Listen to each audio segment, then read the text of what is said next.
Muy bien, amigos, seguimos informando aquí en la mañana de la agenda. Estamos con nuestro invitado del día en un día muy importante, que es el día después del debate presidencial. Y por supuesto tenía que estar el Mauricio Formoso, analista político. Mauricio, ¿cómo estamos? Buenos días. Buen día, ¿cómo estamos? Sí, ¿Qué día ayer? ¿Qué día ayer, El debate de debates. El debate, el último ya, por suerte también, final, ¿no? Estamos como un poquito cansados. Pero hablando de eso, el último debate en el que, ¿qué se debatía? ¿Qué se definía ayer, Mauricio? Yo creo que el debate de ayer no era un debate ideológico, sino un debate de quién está más preparado para el cargo, ¿no? Creo que ambos intentaron mostrar en los diferentes bloques no tanto la propuesta en sí, sino el conocimiento que tienen para llevar adelante alguna u otra propuesta, es decir, cuánto conocen del Estado, cuánto conocen del proceso de implementación, porque finalmente cuando uno llega al gobierno o cuando uno tiene que le toca gobernar, lo importante es la viabilidad de todo lo que se dijo en una campaña. Entonces creo que el debate de ayer, que si bien no moviliza a los votantes de uno o del otro, que ya están totalmente politizados y decididos con su voto, sí creo que interpela a ese 10% del padrón nacional que se dice y que todos los analistas coinciden que son indecisos, o como me gusta llamarlo a mí, votantes en transición. Son votantes en transición porque están intentando con este debate y con todo lo que la campaña les da, tomar una decisión, están en esa transición de decidir si por un lado u otro, y en un proceso de balotaje es muy importante el votante en transición. Y creo que el debate de ayer fue un debate en el que fue un debate no ideológico, sino de idoneidad para el cargo. Y hubo preparación de ambos candidatos, pero que claramente, y anticipándome probablemente a tu pregunta de si hay ganadores o perdedores, para mí no hay ganadores o perdedores en un debate, o eso lo decidirá la gente el día domingo. Sí creo que hay gente que sale más airiosa y menos airiosa de un proceso de debate, y en este caso los dos se prepararon, pero se vio claramente que hubo una preparación muy profesional por parte de Sergio Massa. Bueno, ¿y para dónde fue la preparación de cada uno de los candidatos, según lo que vos analizás? Yo creo que la preparación de Sergio Massa estuvo, creo que fue fundamental el primer bloque. Creo que el primer bloque, el bloque económico, todo el mundo estaba esperando que Javier Milei haga la pregunta que quizás todos nos hacemos en nuestros círculos íntimos, en nuestra casa, en nuestra familia, que es la de la economía diaria, ¿no? Y no sucedió. Terminó él respondiendo las preguntas de Sergio Massa, y eso creo que fue una estrategia muy acertada del candidato de la Unión por la Patria. Lo llevó para donde quiso, Massa. Esa fue la sensación que nos queda. Le marcó la cancha. La famosa, es trending topic por estas horas, esa pregunta de por sí o por no. Entonces el por sí o por no creo que lo descolocó un poco. Y si vos te fijas y analizás los 6 minutos, que en realidad son 12, porque cada uno tiene 6 y 6, fueron 12 minutos del tema más importante que atraviesa a los argentinos, en donde había un ministro de Economía ahí y Milei no pudo incomodar. Y creo que eso fue una debilidad muy grande, ¿no? ¿Se vio un Milei muy transformado, desde el primer debate o desde el comienzo de su campaña, lo que vimos ayer? En realidad creo que de los 3 debates o de las veces que se lo vio en lugares, en ámbitos de debate a Milei, que no son los ámbitos televisivos, creo que Milei estaba un poco mejor que las otras veces. Las otras veces se lo veía leer, se hablaba mucho de qué pasaba que no lleve papel, si iba a poder, y creo que lo sobrellevó bien, pero la realidad es que había del otro lado alguien que estaba extremadamente preparado para incomodarlo. Creo que sí se notó mucho su incomodidad, el no salirse del eje, ¿no? En este Milei que todos conocemos de los sets de televisión, que para muchos quizás su entorno personal la estrategia es que no se muestre enojado. Yo creo que quizás hubiese sido bueno que él se muestre enojado, porque eso te da de alguna manera lo que sos, ¿no? Y lo que lo llevó hasta acá. Él lo llevó hasta acá, esa forma de ser, y quizás la gente quería ver ese Milei y no el tan encorsetado. Ayer se vio un Milei medio encorsetado. O sea, encorsetado en la preparación del debate, el no salirse, en ser respetuoso, el no chicañar, por momentos intentó. Y creo que eso no fue un gran planteamiento estratégico del debate. ¿Crees que va a seguir pesando el voto bronca? Yo creo que, no sé si la palabra es voto bronca, sino de ambos lados hay gente que decide optar o por Milei o por Massa porque no quiere la opción del frente, pero no puede ser voto bronca, como puede ser voto anti tal cosa, ¿no? Digo, que no necesariamente es bronca, sino que enarbola banderas ideológicas o cuestiones más personales. Pero Yo creo que ahora la elección está en ese 10% de votantes en transición. Porque viste que esto era lo que había sucedido y había sido el fenómeno que marcó las PASO. Sí. ¿Vos crees que este fenómeno se repite ahora? Y fíjate que no se repitió en las generales. En las generales Javier Milei tuvo un techo muy bajo respecto a las PASO, creció muy pocos votos, y sin embargo Sergio Massa creció casi 6-7 puntos, entonces por lo tanto no se lo vio, al contrario, el factor quizás miedo o esperanza jugó más en cuanto a los votantes y mucho menos el voto bronca. Creo que sí moviliza el voto bronca, pero no es la única explicación de por qué un votante toma una decisión. Exacto. ¿Crees que, y el voto en blanco, qué papel va a jugar en estas elecciones? El voto en blanco está muy bueno porque lo vengo sosteniendo. El voto en blanco es voto en blanco. O sea, eso hay que decírselo a la ciudadanía, es una opción de voto, digamos. Es una opción, creo que es una opción mucho más válida que no participar en un contexto y en una Argentina donde la elección, las elecciones y el votar es obligatorio. Votar en blanco es una opción, ¿sí? Pero no significa que sume o reste para alguno de los candidatos, para nada, y eso hay que dejarlo bien en claro, porque hay mucha confusión ciudadana respecto al voto en blanco. El voto en blanco es una tercera opción, Milei, Massa, voto en blanco. ¿Para quién suma? Para el voto en blanco. Digamos, no existe en ningún lado, en ninguna normativa que implique que el voto en blanco sume para alguno de los candidatos, y esto hay que dejarlo en claro porque si no la gente empieza a decir porque hay campañas respecto al voto en blanco. Exacto. Y es más, creo que votar en blanco en realidad es una muestra de que ninguna de las dos fuerzas te terminan de seducir o te convencen. ¿Sí? Sería buenísimo que la gente no vote en blanco, sería buenísimo que la gente participe, pero son herramientas válidas de la democracia. Digamos. Exactamente.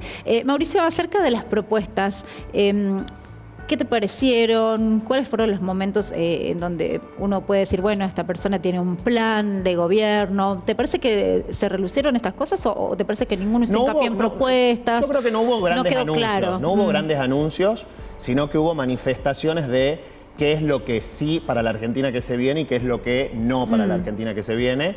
Creo que hubo manifestaciones más de ese tipo y no tanto propuestas concretas. En la previa se habló mucho de que Massa iba a dar algún nombre o alguna propuesta sorpresa. Hubo mucho movimiento en redes sociales respecto a eso, algo que no terminó sucediendo. Y con respecto a Milei, en realidad lo que terminó pasando fue que ante las preguntas y la interpelación que el debate mismo y la dinámica nueva permitía, Sergio Massa lo que terminó haciendo es encorsetar a Milei en dar respuestas a cosas que él había planteado, que luego se desdijo y que ahora tenía que definirse. Creo que esa fue la estrategia que se plantearon desde el equipo de Unión por la Patria y que terminó un poco beneficiándolos, ¿no? ¿Por qué Massa señaló que lo habían dejado solo a Javier Milei, que no lo habían acompañado al debate y como que mostró que estaba más solo en estos momentos? Lo dijo en clara alusión al PRO, digamos, a Macri, a Patricia Bullrich y al sector que acordó con él, que hizo un acuerdo para el balotaje. Básicamente ese acuerdo consistió en la fiscalización. Milei lo dijo ayer. Dijo, mi acuerdo con Juntos por el Cambio es simplemente colaborar en la fiscalización. El tema es que, no sé si recordás que unas horas previas al debate, la justicia electoral informó a los apoderados de La Libertad Avanza que no habían podido presentar la cantidad de boletas exigidas por normativa. Por lo tanto, eso provocó, digamos, algún tipo de chispazo, si se quiere, en ese acuerdo entre Milei y Macri, porque se decía o se había externalizado que ese acuerdo tenía que ver con eso, tenía que ver con la impresión de boletas y la fiscalización. Massa, muy astutamente, a mi gusto, creo que lo puso de manifiesto, porque la gente no sabe quiénes son los invitados de los candidatos. La gente no ve esas cosas, la gente está viendo solamente a los dos que están compitiendo ahí en el set, y Massa lo que hace diciéndole, bueno, te dejaron solo, ni siquiera los trajiste hoy, fue poner sobre la mesa, poner en luz y en evidencia ese desacuerdo a 7 días de la elección, ¿no? Entonces ahora la gran pregunta es, ¿va a lograr Milei sentar la cantidad de fiscales que se necesitan para una elección nacional o no? Y ese es el gran interrogante. Y además también hablabas al comienzo acerca de la viabilidad de las propuestas de los candidatos. Es decir, que puedan concretarse básicamente las cosas que ellos prometen.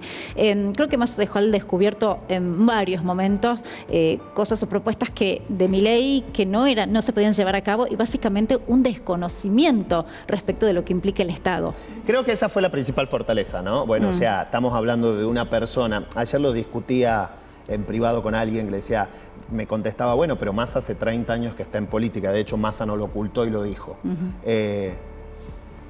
no hay que ver como estar en política hace 30 años como algo malo, al contrario, es el proceso. Digamos, hoy tenemos un gobernador que se jacta permanentemente de haber subido peldaño por peldaño para llegar al sillón de Lucas Córdoba. Claro. Bueno, a ver, hay que desmitificar esto de ser un servidor público. En realidad, no me parece mal que tenga 30 años en política si se está preparando para este momento. Sucede que lo que me parece mal es que si hay alguien que aspira a la primera magistratura, no se prepare o no entienda cómo funciona el Estado. Claro. ¿Por qué? Porque cómo funciona el Estado te permite a vos saber qué vas a poder hacer o no. Y ahí es donde viene la inviabilidad de las propuestas de Milei. Y que él mismo lo sabe, porque terminó finalmente hablando de las propuestas del primer gobierno, las del segundo, las del tercero, como que es un periodo de 40 años y la gente necesita soluciones ya. Y creo que eso también fue una dificultad para él, no poder explicar cómo va a dolarizar, no poder explicar cómo va a cerrar el Banco Central, no poder explicar un montón de situaciones que generan incertidumbre en la gente, porque no lo puede explicar. Exactamente. Porque hay cuestiones institucionales que tiene nuestro país que hacen muy difícil implementar todas esas cosas. Entonces, creo que la principal dificultad que tuvo Milei ayer fue esa, ¿no? No poder explicar y no poder demostrar que conoce el Estado Nacional. ¿Te sorprendió en algo? ¿Te llamó la atención algo del debate o te pareció como bastante chato? A mí el debate me gustó porque la dinámica nueva esa dinámica nueva que no se vio en 2015 fue buenísima. Salvo Massa, viste que se podía caminar por el set. Sí, sí. Salvo Massa que lo hizo al comienzo y lo hizo al final, no lo utilizaron más. Es el modelo brasilero de debate, ¿sí? El que se vio entre Lula y Bolsonaro. Me parece que está bueno porque se permiten ir preguntando cosas, que es lo que no se pudo ver en las generales. Me parece bueno que había como, no sé si se dejaba entrever como un respeto de preguntaba y el otro respondía, preguntaba y el otro respondía. Y la gente quiere ver eso, que ellos se pregunten y no que los moderadores o la propia organización sea la que ponga los tópicos. Entonces creo que eso fue interesante. El debate fue interesante, el planteamiento de cada táctica de cada uno también. Hubo un Milei que buscó básicamente desmarcarse de sus propias propuestas, intentando explicar que tenían que ver con momentos de la Argentina, y hubo un Massa que intentó mostrar un poco más de solidez en el conocimiento del Estado y también incomodar en este rápido cambio de Milei. Claro. En una misma campaña que cambió varias veces de parecer respecto a una misma cosa, ¿no? Entonces creo que fue interesante. Me parece que el primer bloque económico fue el mejor y que creo que el de hoy, el que todos estamos hablando, ¿no? Hoy todos nos levantamos de nuestra casa diciendo por sí o por no. Por sí o por no, claro, por sí o por no. Bueno, eso estuvo bueno, ¿no? Ahí yo creo que ahí lo sacó bastante de eje, ¿no? A Javier. Y siento como que más se guió el debate, de alguna manera. Yo sentía que él lo estaba moderando, inclusive. Claro. No sé si tuviste esa sensación. O sea, como que en un momento él con las preguntas, y cuando volvía sobre la pregunta, la paciencia para volver sobre la pregunta, creo que lo estaba moderando. Y si mirás de nuevo el primer bloque, había una especial atención de Massa en el cronómetro, que lo tenían al frente, para poder comer el tiempo de Milei, porque también es una cuestión estratégica, ¿no? Ir a debatir, comer el tiempo del punto más fuerte que él tiene, que es economía. Hubo un momento en que Sergio Massa usó le quedaba un segundo y lo usó. Y lo usó. Segundo. Sí. Fue increíble eso realmente. ¿Qué pasa con nosotros? ¿Qué pasa con los argentinos después de este debate? ¿Qué pasa con los argentinos el 10 de diciembre?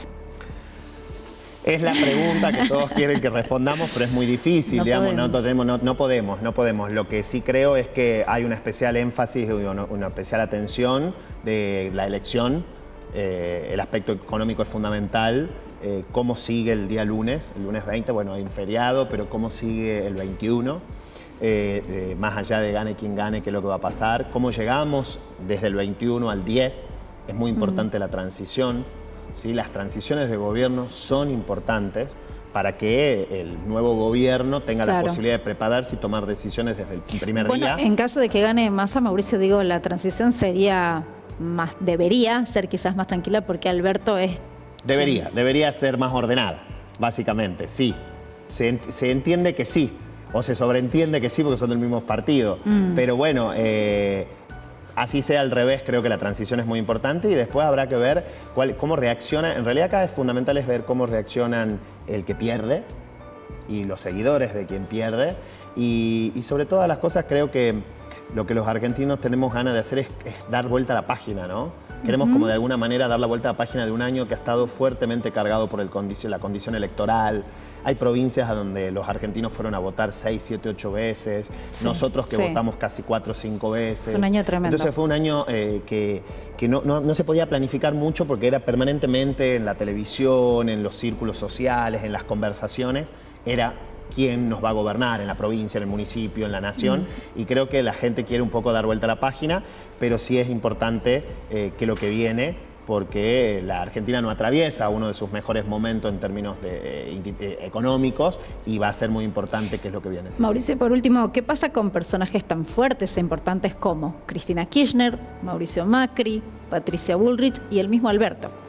Mirá, yo creo que a Alberto y a Patricia los pondría en un segundo escalón desde el punto de vista de que, bueno, Alberto es un presidente y hay que reconocerlo como tal, pero su presidencia, sobre todo los últimos 2 años, un poco apagada, digamos, la gente se pregunta un poco dónde está, ¿Dónde está el presidente? Y lo mismo sucede con Patricia, una persona a la que se puso el traje de presidenta mucho tiempo antes, es lo que le pasó mucho al PRO, ¿no? Que se sintieron presidentes o ganar el gobierno mucho antes y creo que fue su principal error. Se hablaba de aquella elección de medio término, el 2021, la gran elección que tuvo Juntos por el Cambio, que ya se veían sentados en el sillón de Rivadavia y eso los perjudicó. Fíjate vos que no me lo pusiste al quinto actor, que es Horacio Rodríguez Larreta. También. Que nada, ya lo sacamos. Por supuesto, porque esto es así, es muy efímero. Sí. Y después está Cristina y Macri, que siguen siendo 2 actores importantes. Ayer se colaron en el debate permanentemente. Gran astucia de Massa de decir, acá no es Cristina Macri, digamos, acá soy yo o vos. Creo que van a ser 2 referentes siempre, tienen un peso institucional propio, digamos, mediático también. Lo que dice Cristina o lo que dice Macri interpela a mucha gente, pero creo que es momento de también, este es un nuevo momento, gane quien gane, gane Massa o gane Milei. No van a jugar en Massa. Sí, en donde creo que viene el pase al retiro y que terminen siendo más figuras de pensamiento propio y no tanto de la política activa, me parece. Qué interesante eso, ¿eh? Mauricio, muchísimas gracias por tu visita. Realmente un análisis impecable. Como siempre, Mauricio Formoso con nosotros aquí en la mañana de la Agenda.